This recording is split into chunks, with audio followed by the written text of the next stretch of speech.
A gente vai falar sobre potencial elétrico no caso do campo elétrico de Coulomb, tá? Então esse é o nosso foco da aula de hoje. Diga uma coisa, vocês tiveram uma aula antes dessa? É a segunda aula ou estava livre o horário? Não, Eu eu tive uma tive aula. aula. Ok, pronto. Muito bem. Então, alguns anúncios aí. Na semana passada nós tivemos uma paralisação, né? E isso faz com que eu transferisse a aula da semana passada para esta semana. A paralisação se faz necessária, é muito importante que a gente cuide da qualidade do ensino no Instituto, e isso passa por toda essa parte aí de movimento sindical, assim por diante. Então a gente quer bons professores para manter os bons professores na instituição, a situação tem que ser boa para todos, né? Então, é isso que está acontecendo, é isso, movimentação. Eu coloquei o link do Sinasef na página de vocês, no mural, para quem tiver interesse se aprofundar nas questões que são envolvidas. Tá? Bem, eu vou estar mostrando agora, né? Eu vou estar colocando o mini teste de vocês amanhã, tá? Na pasta de vocês, da mesma forma que eu fiz no semestre passado. Então, se você acessar o mesmo link que dá acesso para avaliação, tá? Em atividades, na aba de atividades, você vai lá e clica na avaliação. Você vai encontrar no seu classificador, se tudo correr bem, a avaliação. Eu não tive tempo de fazer isso porque a gente teve muitas reuniões ontem de manhã e hoje à tarde toda. Então eu não tive tempo ainda de lançar isso dentro do mural lá para vocês poderem pegar. Eu também vou colocar uma versão do gabarito, tá? Então deixa eu mostrar para vocês o que é que eu estou falando, para vocês saberem do que se trata. Então vocês vão ter lá no classificador de vocês algo desse tipo aqui. Tá? Então, a questão número 1, por exemplo, trata de duas cargas. Você tem aí uma força F1 para a esquerda, uma força F2 para a direita, e a força eletrostáticas F1 e F2 formam um par de Newton, sendo que F1 é igual a menos F2 em termos de vetores, e o módulo de F1 é igual ao de F2. Então não tenho mais que preocupar com a força, eu simplesmente falo que a força 1 é igual à força 2, aí eu tenho que falar que a massa M1 vezes a aceleração 1 tem que ser igual a massa M2 vezes a aceleração 2. Aí eu substituo a massa M1 é 2m, em algumas avaliações, outras variações diferentes, então eu tenho 2m vezes A1 vai ser igual a m vezes A0, tá? Que a aceleração de 2 é A0. Então, A1 vai ser igual a A0 sobre 2. Então, se você teve uma avaliação, acho que da A0 sobre 2, a outra avaliação foi 2 vezes A0. Ok? Então, você vai ter a resolução aqui de forma resumida, claro, tá? E na segunda questão, por exemplo, é muito interessante a questão, você tem duas cargas, uma carga, são três cargas na verdade, uma positiva, outra negativa e outra positiva. Eu dei as linhas de campo. As linhas de campo mostram que tem uma região de campo elétrico de baixíssima densidade, então tem poucas linhas de campo naquela região. É justamente onde o campo elétrico ali é zero, então abre lacuna para perguntar em que posição o campo elétrico é nulo. Eu pedi justamente a distância entre dois pontos A e B, onde o campo elétrico é zero. Basicamente o que você faz você tem uma carga da esquerda, ela provoca um campo E1 para a direita, você tem uma carga da direita, provoca o campo E3 para a esquerda.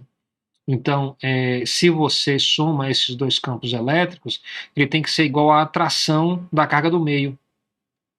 Então, aí, se você colocar todas as informações sobre geometria, você vai poder dizer o seguinte, que no eixo Y,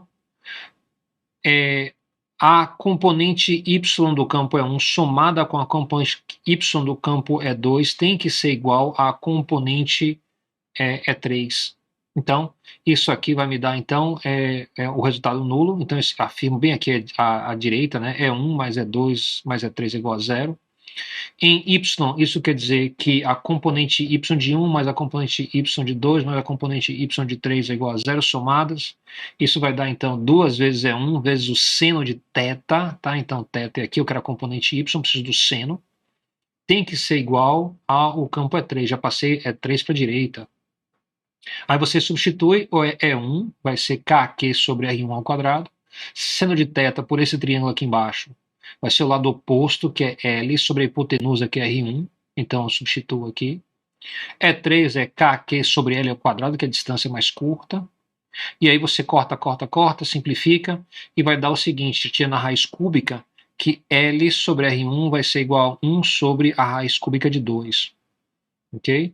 Então, se isso é verdade, observe que seno de θ é igual a L sobre R1, que vai ser igual a 1 sobre a raiz cúbica de 2. Se você fizer a conta, então, o seno a menos 1, né, de 1 sobre raiz cúbica de 2, vai dar, então, que o ângulo é 52,53 graus, ou seja, esse ângulo aqui, para que esse ponto aqui tenha um campo elétrico nulo, tem que ser igual a 52,53, a figura é simétrica, é verdade, para os dois lados.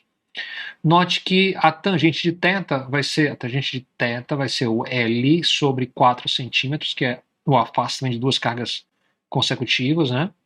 Então, usando a geometria ali, me dá que L vai ser 0,04 vezes a tangente de 52,53. Então, isso vai dar aproximadamente 10 centímetros entre A e B, tá? Na questão, também teve questões de um par de placas, tá?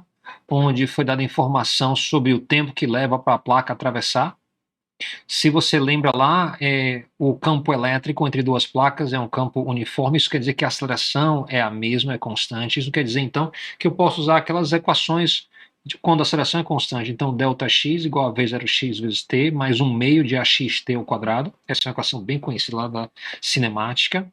Se V0x é zero, você pode isolar o AX, então vai ser 2 vezes ΔX sobre t ao quadrado. Substituindo os valores dados, isso me dá, então, que eu vou ter 8, pasme, vezes 10 a 8 metros por segundo ao quadrado de aceleração. É uma aceleração estúpida, né? Mas a carga também é muito pequena, isso vai ter, então, um certo efeito. Pela segunda lei de Newton, eu sei que a força vai ser a força elétrica, então força de Newton é massa vezes aceleração, a força elétrica é carga vezes campo.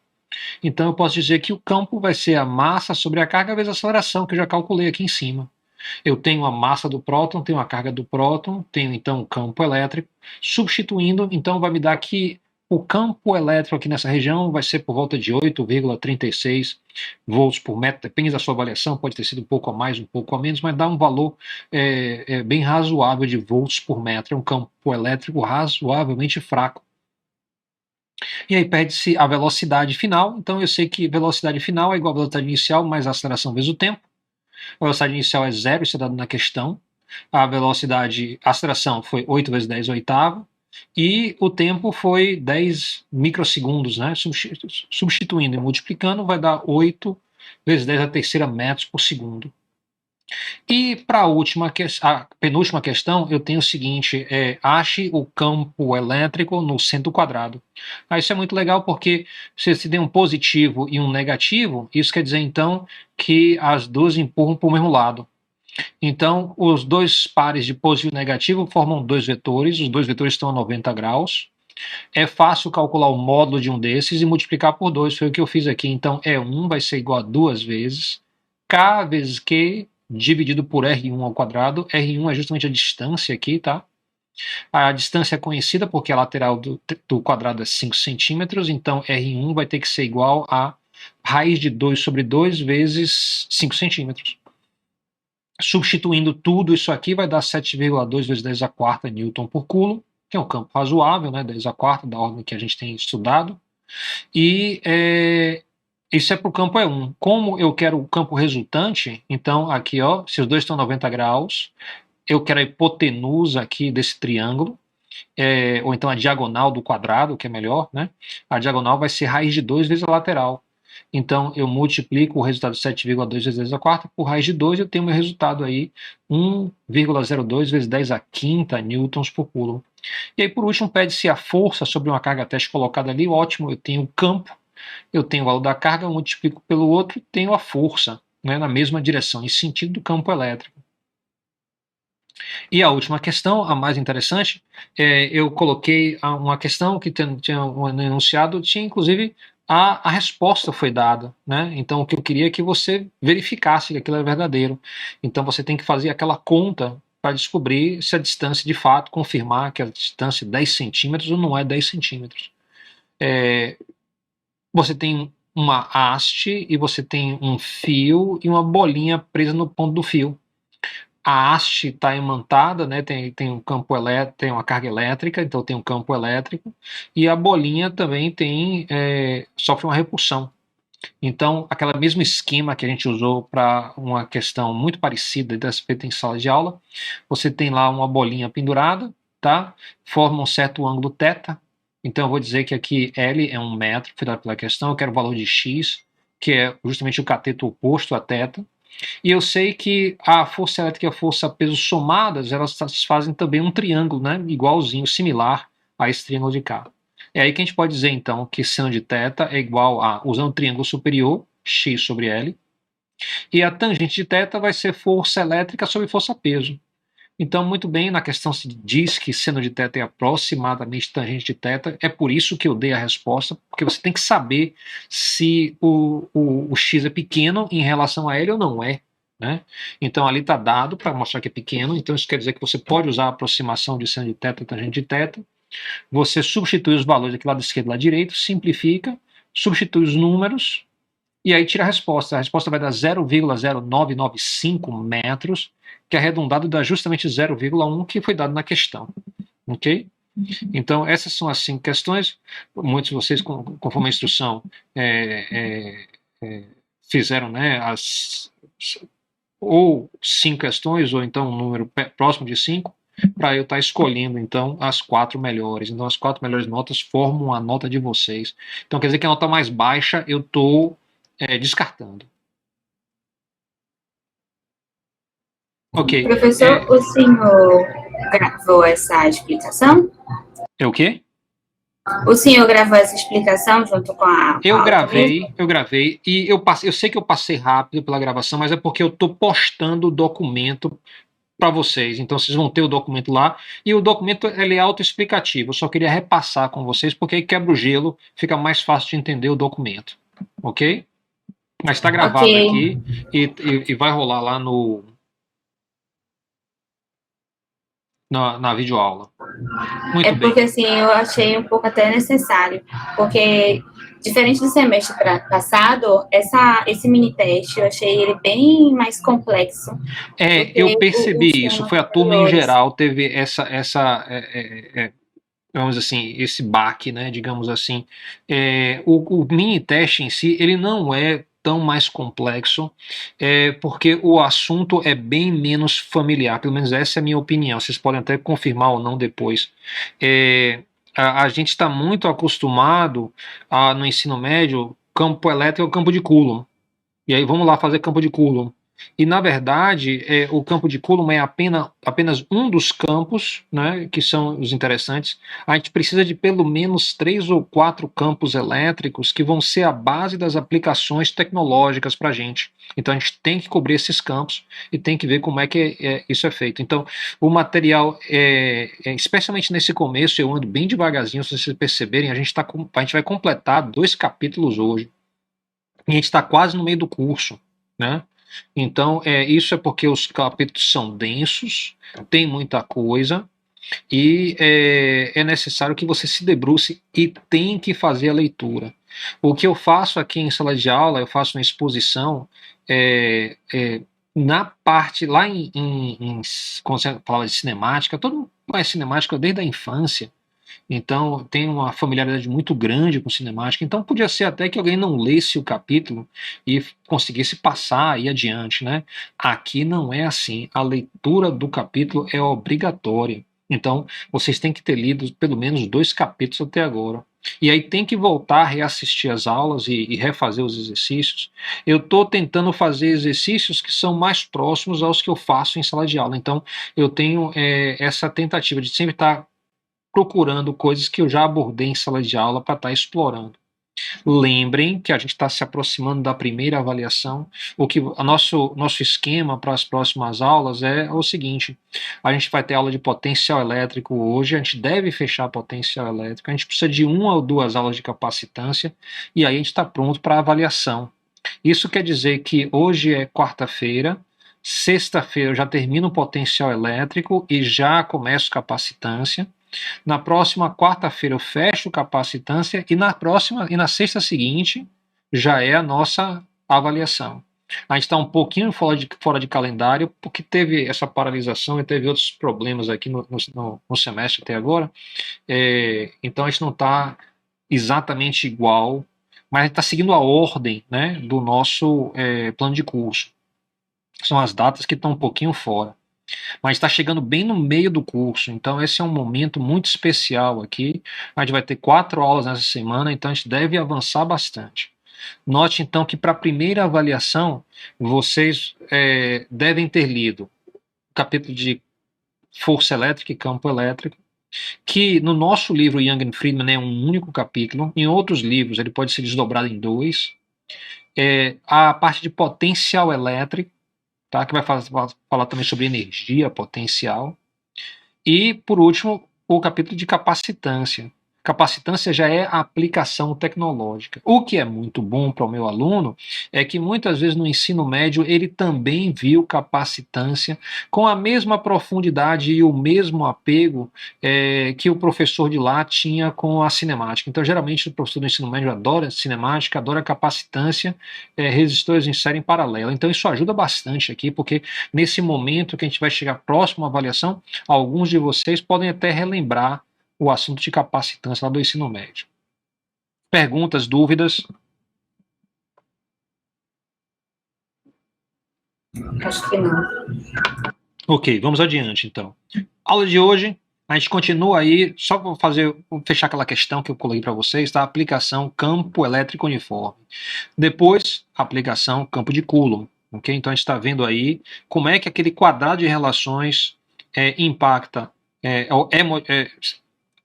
qual a forma que ele assume quando trata-se do campo elétrico uniforme, qual é a forma que ele assume quando trata-se do campo de Coulomb. Com estes 2 exemplos, deve ser suficiente para você entender, né, toda a estrutura que a gente está tentando passar para vocês. É muita coisa, não é pouca coisa. São 4 descrições diferentes e como passar de uma para outra. Tá? Então, é este bloco que é importante para a gente. Vamos lá. Muito bem. Então, na última aula, a gente falou sobre 4 representações aplicadas ao campo elétrico uniforme. Campo elétrico uniforme, para a gente, nesse assunto, é placa positiva e placa negativa. Para quem conhece, isso é um capacitor de armaduras paralelas. Tá? Então, útil em muitas aplicações tecnológicas, desde a TV antiga até o osciloscópio e assim, por aí vai. Nos instrumentos eletroeletrônicos, cheio de capacitor para tudo quanto é canto. Ok, muito bem. Então, basicamente, o que foi que a gente disse? A gente disse, olha, o campo elétrico lá dentro, as linhas são paralelas, logo o campo é uniforme. Isso quer dizer que o campo vai ser a densidade de carga sobre epsilon zero. Densidade de carga é carga sobre a área. Então, pega a carga de uma dessas placas, divide pela área, divide por epsilon zero de novo, e você tem um campo elétrico que é um número. Muito bem. Com esse campo elétrico, eu posso dizer, olha, se eu colocar uma carga aqui dentro, vai sofrer uma força. A força vai ser simplesmente o valor da carga multiplicada pelo campo que estava aqui embaixo. Então, ou seja, se eu quero passar de campo para força subindo, eu multiplico pelo valor da carga. Se eu estou em força e quero passar para campo, eu divido pelo valor da carga. Tranquilo. Muito bem. Se essa carga está do lado esquerdo e vai para o lado direito, por exemplo, atravessa aqui o espaço entre as placas ou qualquer fração dele, ela vai sair de uma posição A para uma posição B. Muito bem, aí é trabalho, né? Trabalho é justamente a força multiplicado pela distância entre A e B. Claro que isso é uma integral, a definição completa é essa. Quando a força é uma constante, como nesse caso eu posso colocar em evidência, fica módulo de F, módulo do deslocamento, vezes o cosseno do ângulo. Beleza, tá simples. Muito bem. Então, eu sei calcular o trabalho realizado pelo campo elétrico ao transportar a carga teste da esquerda para a direita. Yes, acabou isso. Muito bem. Se eu tenho o trabalho realizado, eu posso calcular a variação da energia potencial. É só mudar o sinal. Mudei o sinal, tenho uma variação de energia potencial. Ou seja, se o trabalho é 10 para levar uma carga da placa da esquerda para a direita, isso quer dizer que a energia potencial desce 10. Beleza, tudo bom, tudo de bom. E aí, o que isso quer dizer? Quer dizer o seguinte: se eu sei a variação da energia potencial e eu divido pelo valor da carga teste, aí eu vou saber a diferença de potencial elétrico, que é ΔV, dado em volts, ou você pode pensar também, pode achar nos livros como DDP, diferença de potencial, o pessoal nem fala elétrico, é DDP, ou você pode encontrar na forma de tensão elétrica, também é dada em volts, ok? Então, todos esses são nomes para a mesma coisa. Então, como é que eu faço isso? Eu pego a variação da energia potencial e divido por Q0. A razão que aparece aqui positiva é porque tem duas mudanças de sinal aqui no caminho. Se você olhar com cuidado, você vai perceber isso. Muito bem. E se eu tenho campo elétrico e não quiser dar essa volta toda, dá para descobrir a diferença de potência elétrica? Dá sim. É só fazer a integral, né, do campo elétrico pelo deslocamento de A até B, com sinal negativo. Então, é muito fácil isso, o campo é constante, coloca em evidência, fica campo vezes deslocamento vezes o cosseno do ângulo entre o campo e o deslocamento. Aí, beleza, mudou o sinal para negativo, tem o ΔV. Então, provavelmente uma questão desse tipo, você vai descobrir que o potencial à esquerda é, por exemplo, mais 10 e à direita é menos 10, por exemplo. Então, menos 10 é menos 20, ou mais 20 vai para zero, né? Então, de 10 para menos 10, ou então de 20 para zero. Depende muito de qual é o seu referencial. O padrão para capacitor é que o referencial é a placa negativa. Então isso é padrão. A gente não falou nem de capacitor ainda, mas o padrão é isso, tá? Então sempre meça a tensão da placa negativa para a positiva, vai dar um valor positivo. Lembre que o potencial aumenta conforme você chega na placa positiva, diminui conforme você chega na placa negativa. Então, a gente pode falar de potencial como se fosse um relevo. A gente falou sobre isso na última aula. Ok. Então, isso é uma situação. Campo elétrico uniforme. Pá. A gente trabalhou isso na última aula. Colocamos um exemplo.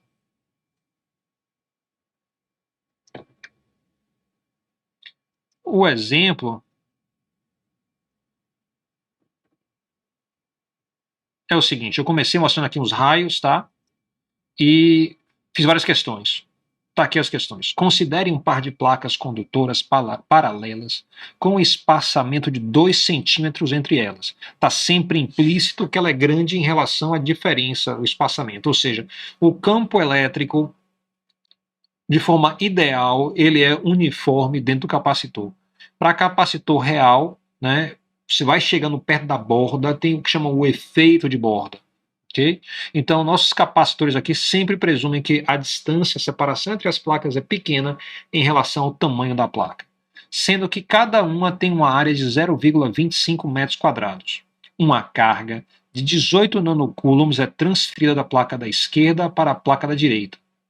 Nesse caso, determine os seguintes itens: o campo entre as placas, a força sobre uma carga teste, Q0, de 1,5 nanocoulombs e massa M0 0,3 microgramas, que é colocada próxima à placa positiva com velocidade inicial nula. C. A velocidade da carga logo antes dela colidir com a placa negativa. D. A diferença de potencial elétrico entre as placas antes da inserção da carga teste. E E. Por que essa foto está aqui? E F. Por que a ponte é importante? Essa questão, quando é presencial, eu trabalho em sala de aula em duplas. Eu boto vocês para fazerem, Então, eu estou pressupondo que entre a última aula e essa aula, você aí tentou fazer e teve um progresso, então você vai estar conferindo hoje. Se isso não aconteceu, aí começa a acontecer uma falha de aprendizado. Então, eu estou contando que você tentou fazer essa questão. Então, quando eu passar a questão, tente fazer. Isso adianta, está no meu planejamento que você tente fazer. Muito bem, então a gente resolve assim. Tá aí. Sigma é carga sobre a área. A carga foi dada, é 18 nanocoulombs. Então tá aqui, ó, 18 vezes 10 a menos 9 coulombs. Dividido pela área. A área tá aqui, 0,25 metros quadrados. Coloquei aqui. Note que eu não tenho que me preocupar que tem duas placas. Não, eu só vou pensar em uma placa. Se eu tiver a densidade de carga nessa placa, na outra vai ser igual. Ok? Então, fazendo a conta aqui, isso vai dar 7,2 vezes 10 a menos 8 coulombs por metro quadrado. Então, para calcular o campo, vai ser a densidade superficial sobre ε0, 7,2 vezes 10 a menos 8 coulomb por metro quadrado, dividido por ε0, que é 8,85, vezes 10 a menos 12 coulomb ao quadrado sobre newton sobre metro ao quadrado, ok? Então, isso aqui vai dar 8,14 vezes 10 a quarta newtons por coulomb, que é mais ou menos o campo que a gente está trabalhando, né? Potência de 10 a quarta, 10 a quinta, 10 a sexta, né? De vez em quando, sétima, oitava. Vai ser esse campo elétrico assim. Muito bem. Então, resolvi o item A. Note que só tem álgebra. Só tem duas divisões, na verdade. Matematicamente, a complexidade é muito baixa. Quando eu tiver em campo elétrico uniforme, isso sempre vai ser verdadeiro. Né? No campo elétrico de Coulomb é próximo de verdadeiro, se você se adequar lá ao que está acontecendo. Vamos ver. Então já tenho aí o item A. Vamos guardar esse resultado. B, eu quero a força sobre uma carga teste. Olha aqui, ó. Botei uma carga teste entre o capacitor aqui. A força é para a direita. Positivo e positivo repulsão, positivo e negativo atração, força para a direita. Então eu quero saber que força é essa quando eu coloco uma carga teste ali. Então eu botei aqui, ó, a carga que foi colocada é 1,5 nanocoulombs e a massa dela é 0,3 microgramas. Muito bem. Então eu vou pegar aqui, ó, força elétrica, ó, Q vezes E, que foi dado 1,5 nanocoulombs, multiplicado pelo campo que eu guardei aqui em cima, para a gente ter como referência, 8,14 vezes 10 a quarta, newtons por coulomb. Força elétrica, então, vai dar 1,22 vezes 10 a menos 4 newtons. É uma força pequenininha, ok? Mas como a massa do bichinho é pequena, pode fazer muita aceleração. Okay? Isso aqui, essa força é a mesma em qualquer lugar. Olha lá, não se distraia não, se alguém perguntar assim, ó, eu quero saber a força sobre a carga teste quando ela está no meio, ou quando ela está do outro lado, perto da placa da direita, ou então está em cima, ou está embaixo. Está ali dentro, o campo elétrico é uniforme, a força então é igual em todos os pontos. Isso é a marca do campo elétrico uniforme. Vou guardar o resultado aqui, já tenho a força elétrica. Pede-se então a aceleração. Ok? A aceleração da carga é dada pela lei de Newton, tá? Que é a força elétrica sobre a massa. Na verdade, C pede a velocidade da carga antes de colidir. Eu calculei logo a aceleração. Força elétrica sobre massa vai ser, força elétrica é 1,22 vezes 10 a menos 4, massa é 0,3 vezes 10 a menos 9 quilos, vai dar então 4,07 vezes 10 a quinta metros por segundo ao quadrado. Ou, se eu tenho aceleração, dá para tirar então a velocidade, tá? Como a força é constante em todo o percurso, a gente pode usar Torricelli. Então, ó, a aceleração é constante, Torricelli neles. 2 vezes A vezes ΔX vai ser igual a Vx ao quadrado menos V0x ao quadrado. Aqui faltou um xzinho, tá? É V0x ao quadrado. Muito bem. Então, eu posso substituir os valores, sabendo que a velocidade inicial é nula, que dado na questão. Isolando Vx, vai ser igual a raiz de Vx é igual a raiz de 2A ΔX. Colocando aí os valores, 4,07 vezes 10 a quinta metros por segundo ao quadrado.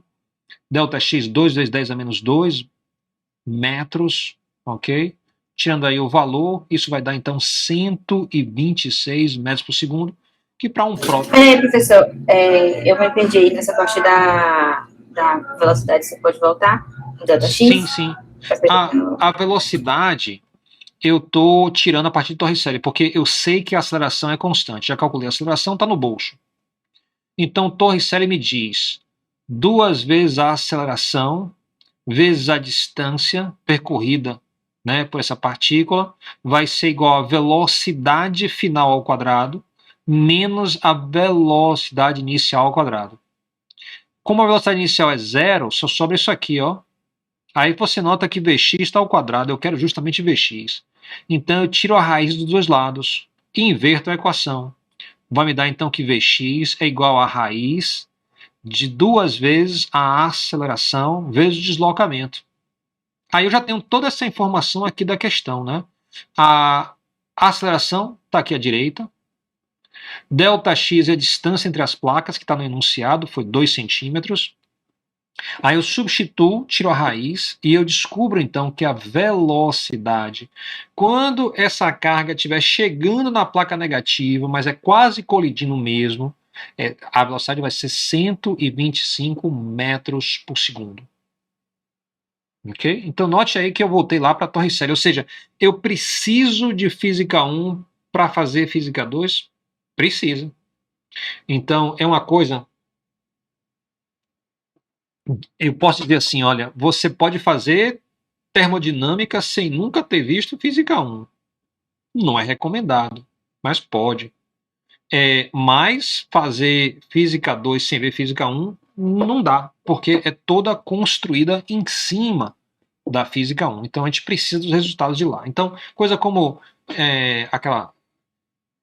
a equação do sorvete, né, velocidade, Torricelli, tudo isso aí eu espero que vocês tenham aí de fácil acesso, que vocês possam consultar no livro, em anotação, ou até lembre de cabeça, tá? Guardei o resultado e vamos lá para D. Eu quero saber a diferença de potencial elétrico entre as placas antes da inserção da carga. Você vai perguntar, para que eu quero saber de diferença de potencial elétrico? É simples. Ou você faz a conta ou você queima seu aparelho, porque seu voltímetro tem escala. Você tem que escolher a escala antes de colocar. Então, você pode botar lá e pode queimar o seu circuito. Então, você tem que saber fazer contas desse tipo. Então, muito bem. A diferença de potencial, tá, do negativo para o positivo vai ser então menos o campo elétrico, lembra que eu falei que é constante, coloca em evidência, vezes o ΔX, vezes o cosseno do ângulo, ok? O ângulo entre o campo e o deslocamento. Muito bem. Então, se você for ver se eu estou indo da negativa para positiva, eu estou indo aqui da esquerda para a direita, né? O campo está indo da direita para a esquerda. Então, eu vou ter um ângulo de 180 entre campo elétrico e deslocamento. Ok?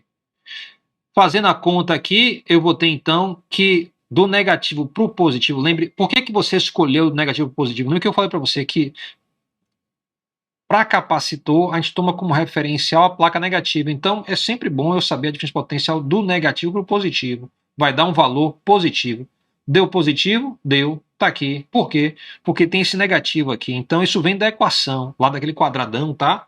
Lembra que aparece um menos antes da integral do campo pelo deslocamento? Muito bem. Aquele negativo tá aqui.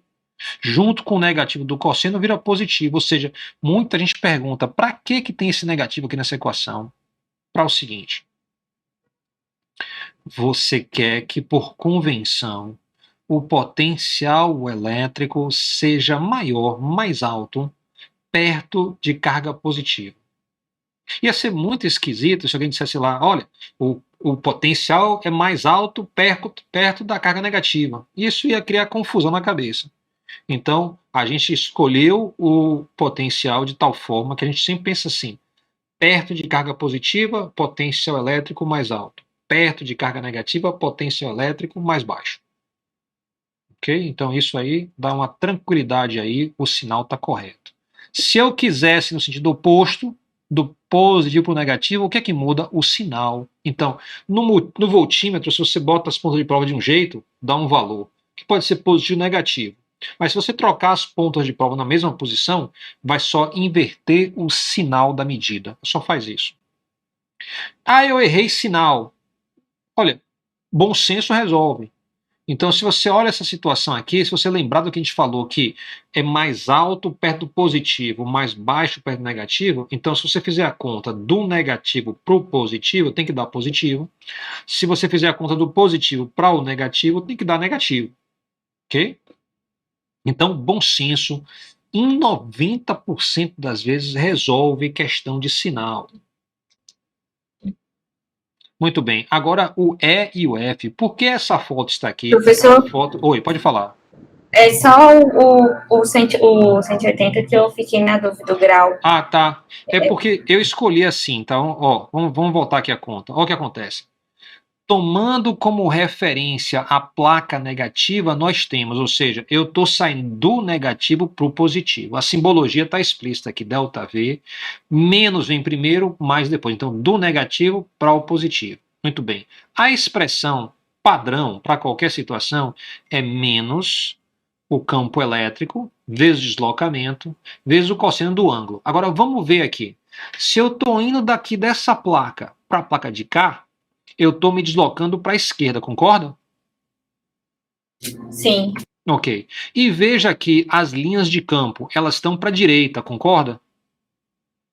Sim. Então, sempre que você tem um produto escalar, isso aqui vem do produto escalar, quando fala assim de cosseno do ângulo, isso é o ângulo entre os dois que aparecem antes. Então, quem são os dois? São o campo elétrico e o deslocamento. Então, você quer saber o ângulo entre o campo elétrico e o deslocamento.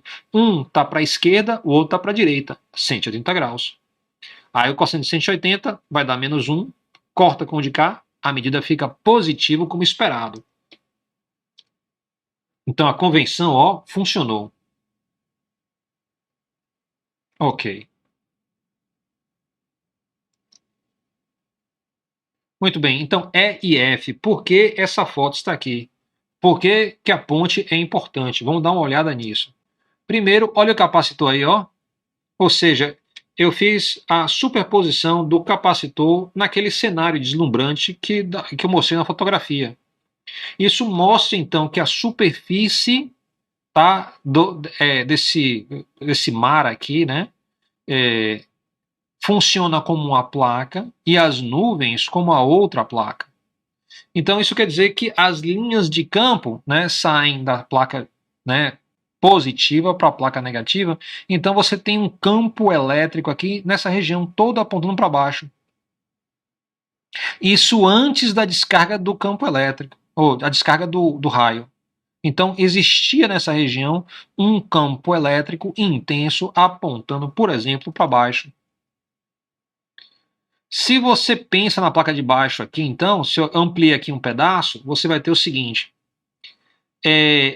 O campo elétrico intercepta a superfície condutora, que é o mar, né? O mar é condutor, porque tem sal. Então, sendo sal, a água se torna condutora.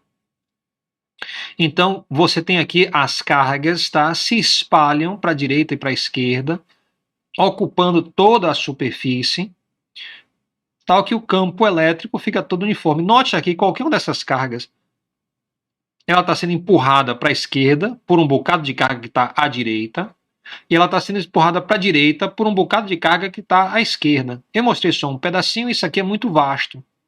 Então, muitas cargas de um lado, muitas cargas do outro, há um certo equilíbrio, que é chamado um equilíbrio eletrostático, tudo parado. Ok? Agora, vai que você tem uma ponte lá atrás, que é uma protuberância, né? Olha o que acontece. Olha aqui, ó. Nessa protuberância, uma carga empurra a outra, vizinho para vizinho, tá?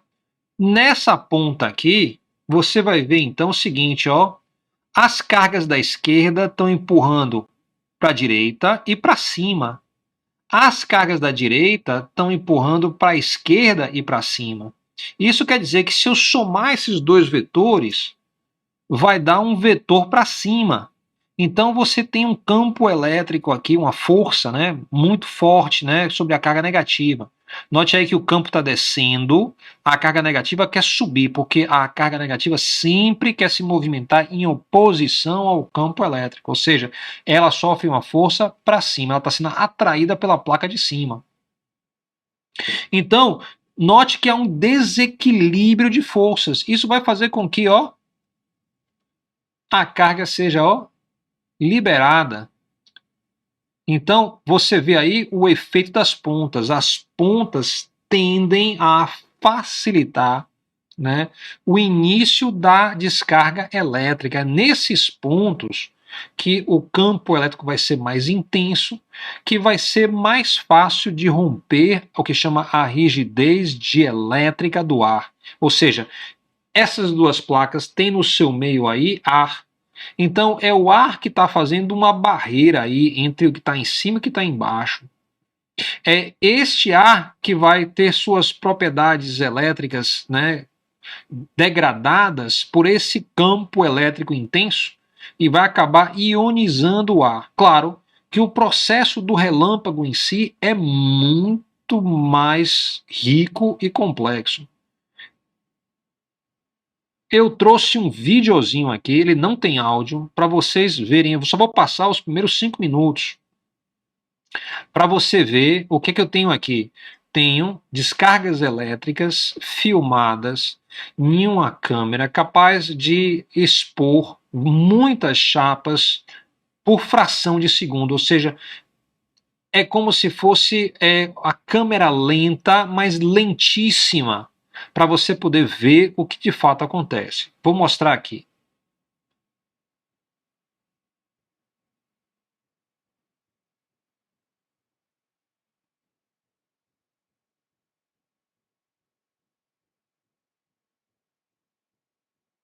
Você percebeu o que aconteceu? Acho que ele ao tocar no rio, ele acabou retornando, Fale né? um pouquinho mais alto que o meu áudio que tá ruim hoje.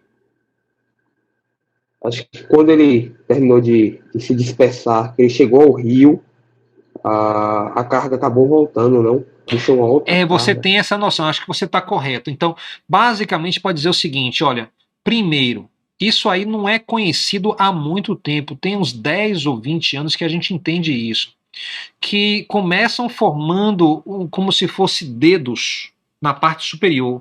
Então, você tem ionização do ar em certos caminhos que formam dedinhos assim. Esses dedinhos vão descendo, tá? E em algum ponto ele vai achar um ponto de contato. Quando ele abre o ponto de contato, aí forma tipo um tubo condutor de plasma. Então, aí as cargas que estão no solo sobem, na maioria das vezes, tipo, acho que 97% dos raios, o movimento é predominantemente para cima. Então você vê aí, claro, os dedinhos estão indo para baixo, mas uma vez abre o canal, aí tem a pancada subindo. Então vamos ver mais. Olha lá, ó. Outra coisa, você viu aí que quando formou o caminho, nesse mesmo caminho você viu dois pulsos. Às vezes você vê dois, três, quatro, depende. Mas uma vez esse canal aberto, um bocado de carga sobe, daqui a pouco tem carga demais lá em cima. O pessoal fala, eita, desce de novo. Aí desce, é daqui, sobe de novo, desce, sobe de novo. Ou seja, em uma fração de tempo muito pequena, então a olho nu você não percebe, mas com câmera ultra rápida você consegue perceber o que está acontecendo.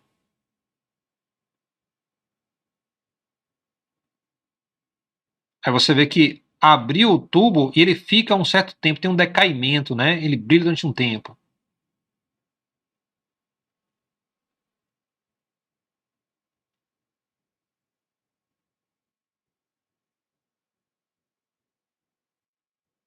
Aí observe quanto tempo esse tubo fica aberto aqui, ó, várias pancadas, uma atrás da outra. Essa câmera agora que está sendo mostrada, ela é muito, muito lenta. Aí você vê na mesma trilha várias pulsações.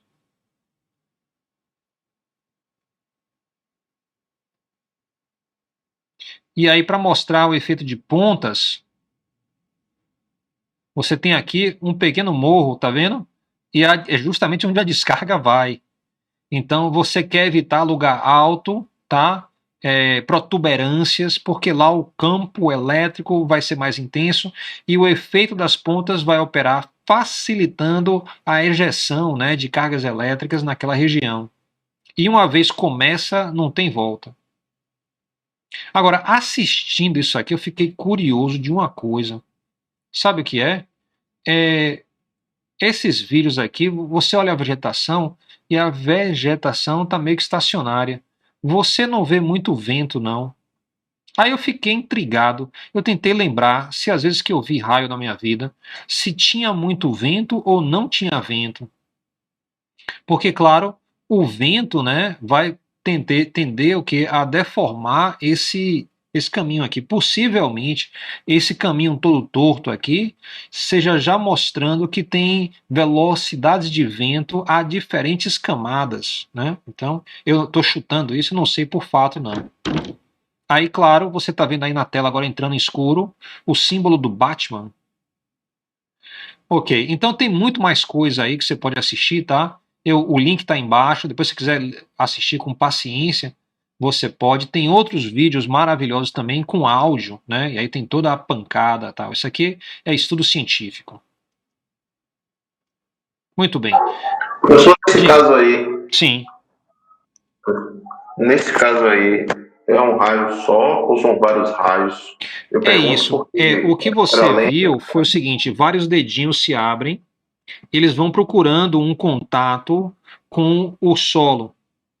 Quando eles chegam próximo ao solo, eles tendem a rapidamente ionizar o ar que falta e formar um duto. Geralmente, um desses dedinhos consegue chegar no chão primeiro. E aí você vê então um único raio nessa posição. Esse raio, para a gente que é um único raio, se você vê em câmera lenta, são várias pulsações, né?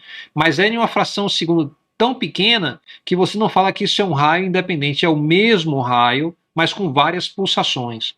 De vez em quando, você vai ter que dois desses dedinhos chegam ao chão em dois pontos diferentes. Aí você vai ver um raio que tem uma bifurcação.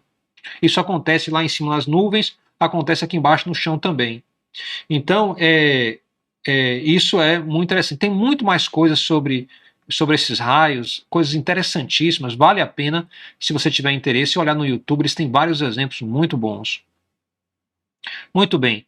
Então, agora vamos aplicar aqui aquela ideia do quadrado ao campo elétrico de Coulomb. De cara, você vai reconhecer aqui na esquerda, ó, o campo elétrico de Coulomb, e aqui em cima, ó, a força de Coulomb.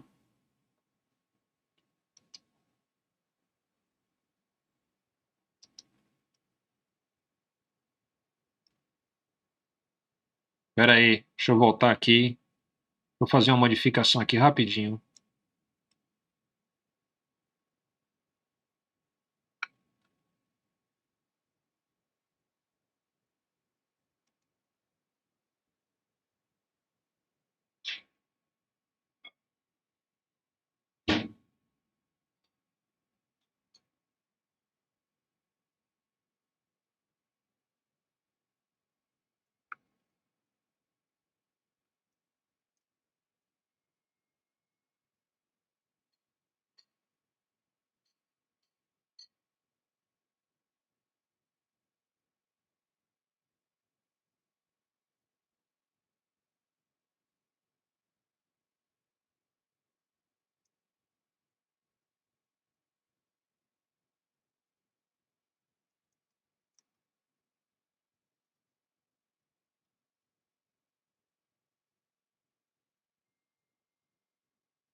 Ok, desculpem aí. Tá, então eu tenho aqui, vocês devem estar vendo aí o Coulomb e o quadrado, tá, de relações.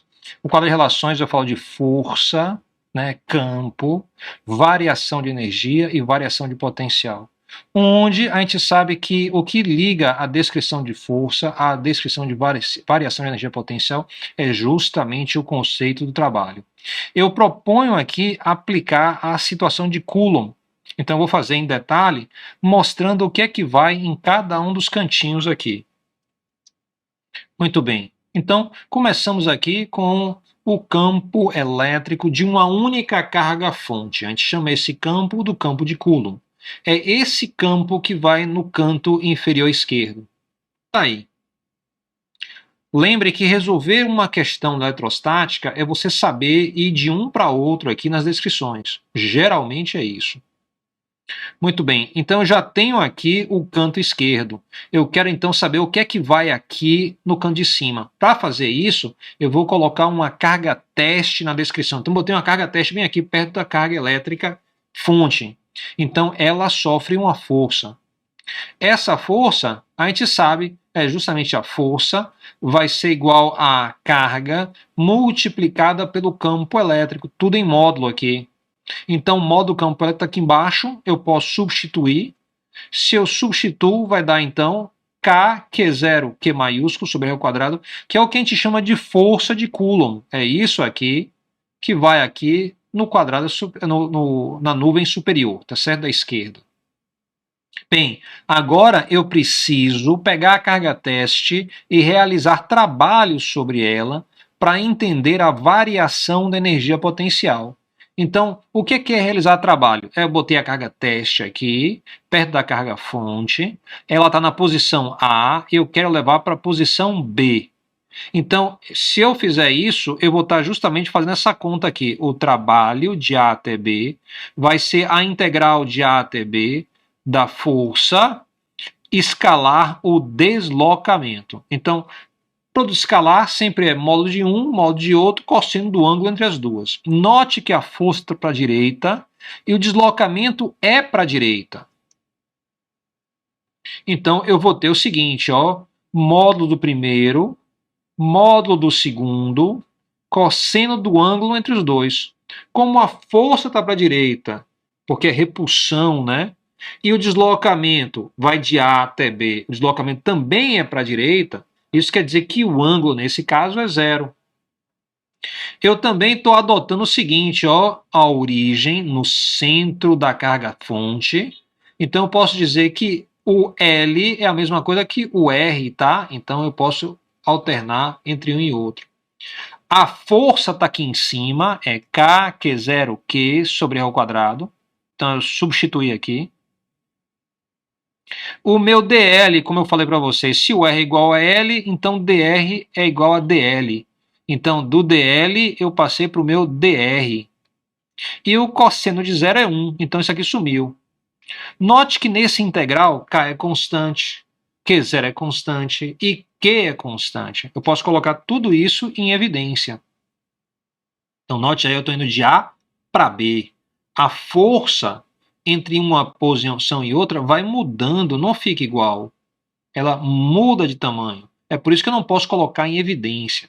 Isso é dado justamente por essa expressão aqui. Essa expressão diz que a força diminui com o quadrado da distância. Logo, não é constante. Eu tenho que fazer o integral. O integral, então, me diz o seguinte, ó, o trabalho de A até B vai ser este integral aqui, que simplifica colocando K0Q em evidência, né, para o integral de A até B de R elevado a menos 2. Então, 1 sobre E ao quadrado é a mesma coisa que R a menos 2. Integrando, o menos 2 soma com mais 1, e depois aí vai ficar menos 1, e aí eu divido por menos 1. Então, o meu integral fica assim, ó, menos K0Q sobre R, avaliado entre A e B. Olha aí a expressão como mudou, ó. Isso vai ser justamente a minha variação da energia potencial. Lembre que o trabalho é menos a variação da energia potencial. Então, o menos está aqui, a variação está aqui à direita. Então, o que sobra aqui é a energia potencial. Então, se você comparar isso aqui, isso vai lhe dizer o seguinte, que a variação da energia potencial é isso aqui, e a expressão para energia potencial tem que ser K, Q0Q sobre R. Então, a gente vai colocar essa expressão aqui na nuvem à direita. Note que a gente diz então o seguinte, energia potencial elétrica armazenada em um par de cargas, Q maiúsculo e então carga fonte e carga testes, distantes entre si por R. Então, essa expressão está lhe dizendo quantos joules estão armazenados nessa configuração de uma carga pequena ou uma carga grande. Como é que você sabe que tem energia guardada ali? Pelo seguinte, se você soltar, aparece energia cinética. Então, se você soltar, aparece energia cinética. Vai dizer, onde é que estava essa energia cinética? Estava guardada na forma de energia potencial. Ou seja, qualquer par de cargas tem energia potencial associada. Ok? Então, a energia potencial, a expressão, vai para esse cantinho aqui, ó. Muito bem, agora eu quero o canto da direita inferior, que é a diferença de potencial. Então, a diferença de potencial é definido como sendo o trabalho dividido por menos a carga teste. Então, eu estou fazendo a divisão aqui. O trabalho é menos a variação de energia potencial. Então, menos com menos vai acabar cortando, né? Então, menos com menos vai dar o positivo. E se você fizer essa conta, você vai descobrir que o potencial é KQ sobre E. Ou seja, ó, energia potencial dividiu por Q0, Q0 some. Só sobra K, Q maiúsculo, R. Então, esse valor aqui vai para esse cantinho aqui. E agora você completou o quadrado das relações aplicados ao campo elétrico de Coulomb. Ou seja, sempre que eu tiver uma única carga-fonte e eu quiser falar sobre campo elétrico, força, energia potencial, potencial elétrico, eu venho para esse quadrado. Se eu quiser falar sobre campo elétrico uniforme, o quadrado é aquele outro. Qualquer campo que eu tenha, eu posso fazer um quadrado desse tipo. Então, eu posso ter um quadrado desse para o campo de um fio. Eu posso ter um quadrado desse para um dipolo. Posso ter diferentes situações, tá? Mas o meu foco, qual é que eu combinei com vocês? Reduzir. A gente tem interesse em duas situações. O quadrado aplicado ao campo elétrico uniforme, a gente já resolveu uma questão. Aquela questão é fundamental, mostra toda a sequência. E a gente vai aqui também, nesse contexto, responder uma outra questão, mostra toda a sequência também.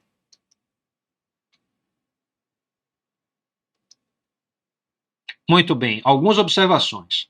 Observe se duas cargas ou partículas estão muito longe uma da outra, elas estão livres, pois no limite a energia potencial tende a zero. Ou seja, se você pegar essa expressão aqui e fizer R tender a infinito, vai a zero, porque o R está no denominador. Conforme o denominador cresce, a quantia decresce.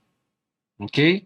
O referencial do potencial elétrico se encontra em R tendendo a infinito, pois também é verdade que o potencial vai a zero no infinito.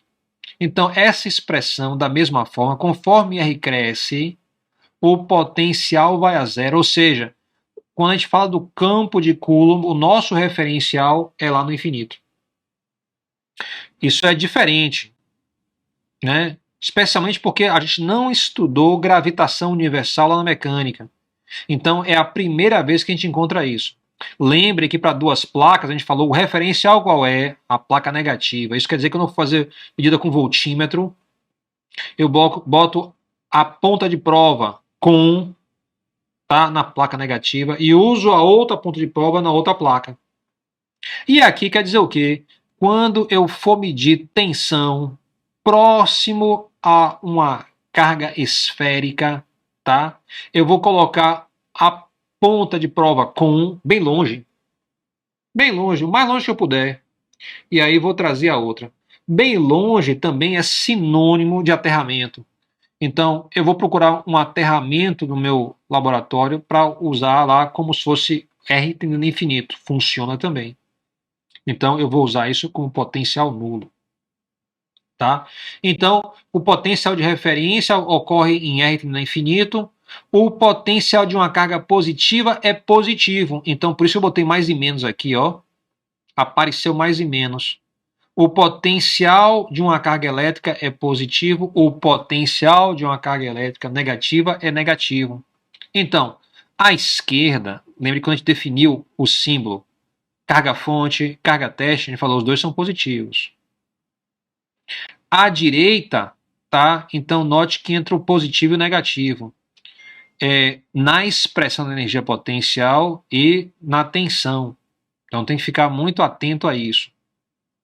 Geralmente, quando a gente quer calcular a energia potencial, ó, a gente começa com o potencial elétrico, multiplica pelo valor da carga teste e aí a gente tem energia potencial. Isso faz muito mais sentido em um contexto de aplicação. Considere uma carga-fonte Q igual a 25 nanocoulombs, fixa na origem dos eixos coordenados. Determine o campo elétrico em um ponto P ao longo do eixo X em x igual a 2 centímetros. A DDP entre P e Q, também localizado ao longo do eixo X em x igual a 3 centímetros. C. A variação de energia potencial quando essa carga teste, Q0 igual a 1,5 nanocoulombs, sai de P e vai para Q. A velocidade da carga teste, que tem uma massa de 50 microgramas, quando passa em Q, a força sobre a carga teste colocada em P, depois em Q. Aí tem um probleminha nesse enunciado, sabe o que é? Eu usei a mesma letra para Q da carga fonte e Q de posição. Então eu teria que trocar isso aqui, mas eu vou chamando a atenção disso conforme a gente for fazendo aqui a explanação. Eu acho até que eu tenho uma versão disso com Q trocado. Então, tá aqui o quadrado de Coulomb, a gente vai estar utilizando esse quadrado, tá?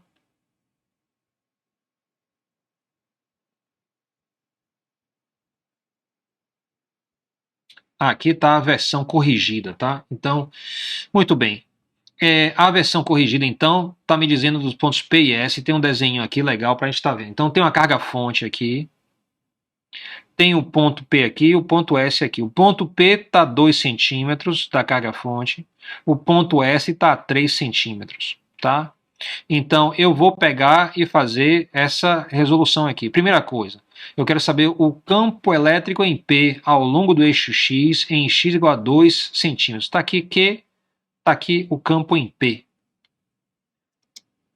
Então, para obter o campo elétrico, aqui o campo elétrico em P, então note que é vetor, não é energia potencial aqui, então vetor campo elétrico em P é igual a KQ sobre a distância até P elevado ao quadrado, vezes o vetor I.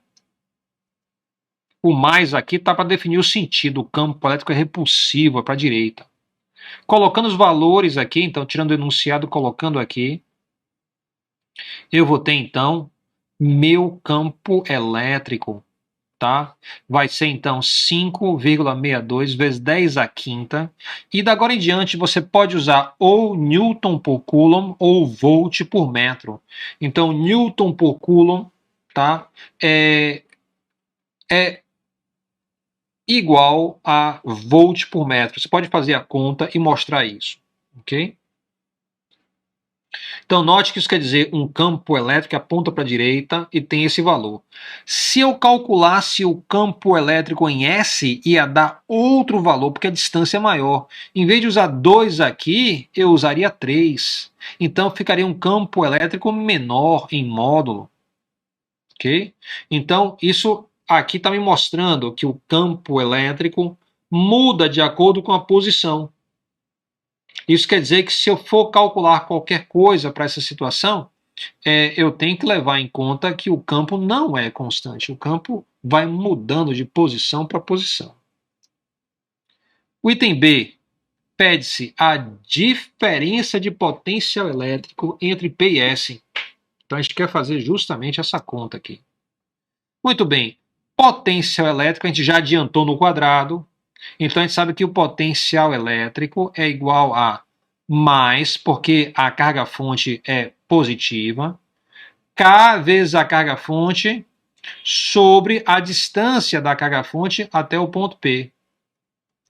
Substituindo os valores aqui, então eu vou ter 9 vezes 10 a nona, Newton metro ao quadrado sobre Coulomb ao quadrado, que é o valor de K, vezes Q, 25 nanocoulombs, dividido por 2 centímetros. Se eu fizer essa conta, vai dar 11,2 vezes 10 a terceira volts. Então, qual é a tensão no ponto P? 11.200 volts em relação ao infinito. Esse é o potencial lá. Esse é o potencial absoluto. Muito bem. E o potencial no ponto S, eu repito essa conta aqui, justamente para S. Se eu fizer isso, vai dar 7,5 vezes 10 a terceira volts. A tensão diminui, porque eu estou mais longe. Eu saio de 2 centímetros para 3 centímetros. Então, eu quero o quê? A diferença de potencial. Note, eu quero a diferença de potencial de P para S. Então, é o potencial em S menos o potencial em P. Então, vamos fazer essa diferença aí. Subtraindo um do outro, eu vou ter, então, menos 3,75 vezes 10 a terceira volts.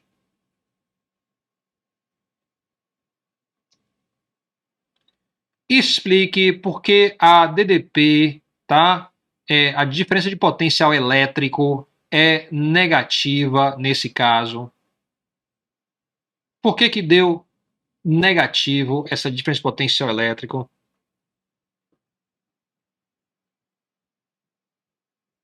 A gente falou o que sobre o potencial perto da carga positiva? Ele é o quê? É porque ele está saindo do positivo para o negativo.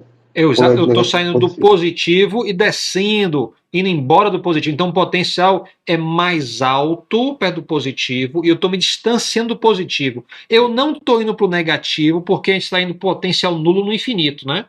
Então o potencial está diminuindo em relação ao infinito, que vai chegar a ser zero lá no infinito, não vai ser negativo. Mas eu estou descendo ladeira, então vai dar um valor negativo. A variação da energia potencial saindo de P indo para S, é o item C. Então aqui adianta pra caramba saber diferença de potencial elétrico. Porque eu simplesmente pego o valor da carga teste, multiplico pela diferença e isso vai me dar então justamente a energia potencial. Então, eu tenho a carga teste 1,5 nanocoulombs, multiplicado pela diferença de potencial elétrica, que é negativa, que a gente falou. Fazendo essa multiplicação, vai dar, então, menos 5,63 vezes 10 a menos 6 joules. Ou seja, essa é a diminuição da energia potencial. E quando a energia potencial diminui, se a carga estiver livre, solta, ela é convertida em energia cinética, o que habilita a gente a fazer o item D. Note que a gente está fazendo uma sequência muito parecida à que a gente fez lá com campo elétrico uniforme. Então, o movimento da carga Q saindo de P para S é espontâneo? Essa é a pergunta. A energia potencial está diminuindo? A energia potencial diminui. Sempre que a energia potencial diminui, o movimento é espontâneo. Então a variação é negativa. Então o movimento é espontâneo. Muito bem. Então a gente sabe, para calcular a velocidade, a gente sabe que a variação da energia potencial é igual a menos a variação da energia cinética. Se eu substituo aí, tá? A variação de energia cinética vai ser 1/2 da massa vezes a velocidade em s ao quadrado, menos 1/2 da massa, a velocidade em p ao quadrado. A velocidade em p era zero, ela estava estacionária, eu soltei ela nessa posição. Então, eu consigo isolar a velocidade, eu multiplico por 2 e divido pela massa, tiro a raiz. Então eu vou ter que a velocidade, que deveria ser a velocidade em S, deixa eu consertar logo aqui.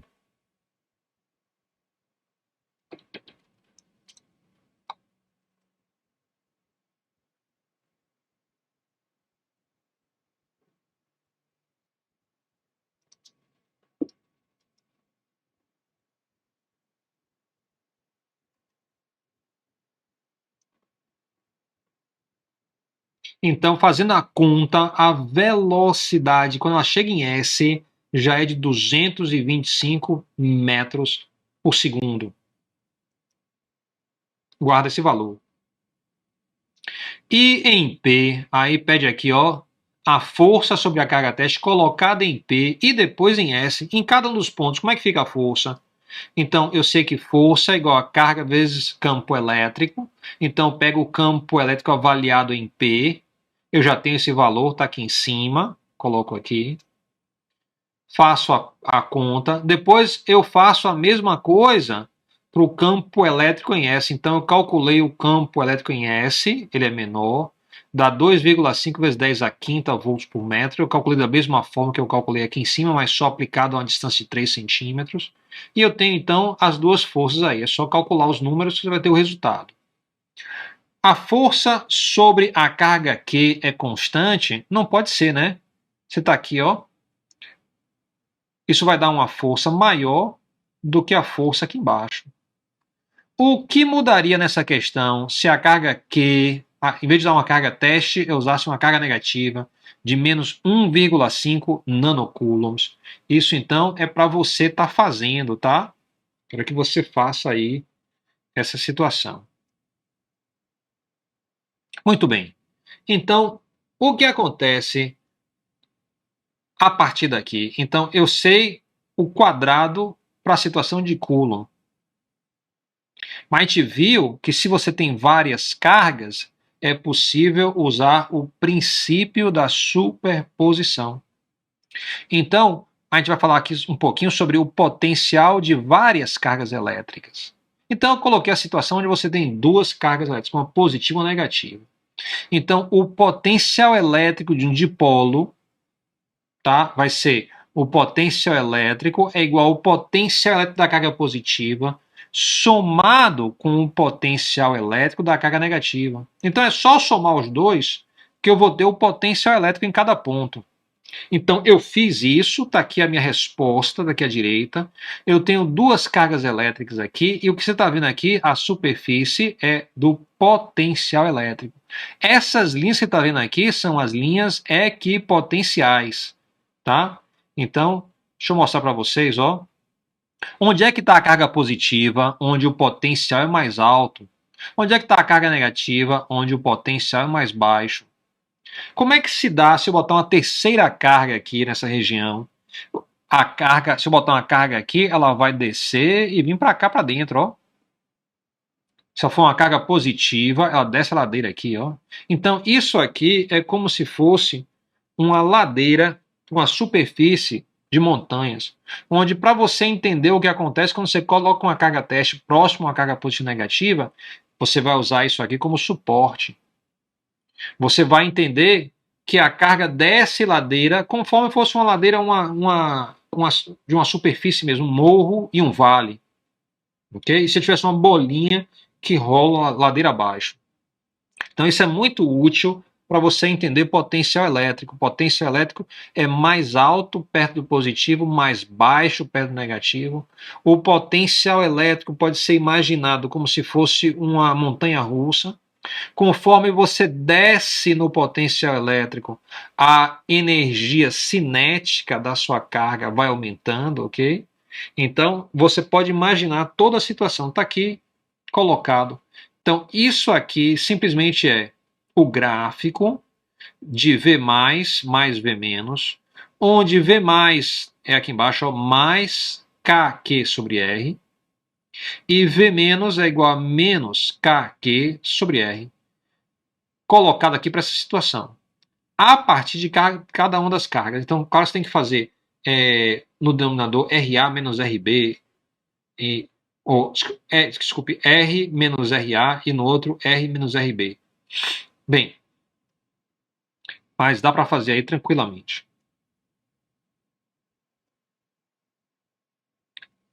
Para entender o que eu acabei de falar, vamos fazer um exemplo. Está aqui, o potencial de várias cargas. Exemplo. Considere duas cargas, uma positiva, Q1, colocada na posição, ó, bem aqui, a 10 centímetros da origem no eixo X. Carga Q1 é igual a 2 nanocoulombs. E a outra é negativa, Q2, está aqui, ó. Q2 é igual a 4 nanocoulombs e está a uma distância de 15 centímetros ao longo do eixo Y. Determine o potencial elétrico em A minúsculo, bem aqui, ó, nessa posição. E em B, B está bem na origem, ó. Então, eu quero saber o potencial em A, eu quero saber o potencial em B. Isso vai para onde? Vai no seguinte caminho. Se eu sei o potencial em A e sei o potencial em B, eu sei fazer a diferença. Se eu sei a diferença de potencial elétrico, eu posso, por exemplo, colocar uma carga teste em A e levá-la até B e perguntar qual é a velocidade quando ela chega em B. Ok? Então, você está imaginando, coloquei uma carga teste em A, quero saber a velocidade quando chega em B. Então, tem que fazer esse percurso que a gente vem fazendo nos últimos dois exemplos. Você tem que entender o quadrado de relações para você poder entender a variação de tensão, a variação de energia potencial, a possibilidade de você colocar uma carga teste ali dentro e que ela realiza trabalho saindo de A para B. Realizando trabalho, então tem uma variação da energia cinética. Pá, fechamos aí o ciclo. Ok, gente, eu vou parar por aqui. Tá? Na próxima aula eu quero resolver essa questão, então tente fazer isso sozinho. Consulta o livro, ok? Note que o potencial, vamos fazer aqui, ó, o potencial sempre vai ser, você tem duas cargas pontuais, então você sabe que você vai usar o quadrado de Coulomb. Você sabe que o potencial de uma única carga é Kq sobre R. Eu vou fazer a soma do potencial devido a Q1, a soma do potencial devido a Q2. Potencial carga positiva, potencial positivo, carga negativa, potencial negativo. Aonde? Na posição A. Depois a mesma coisa para a posição B. Depois a diferença de A para B.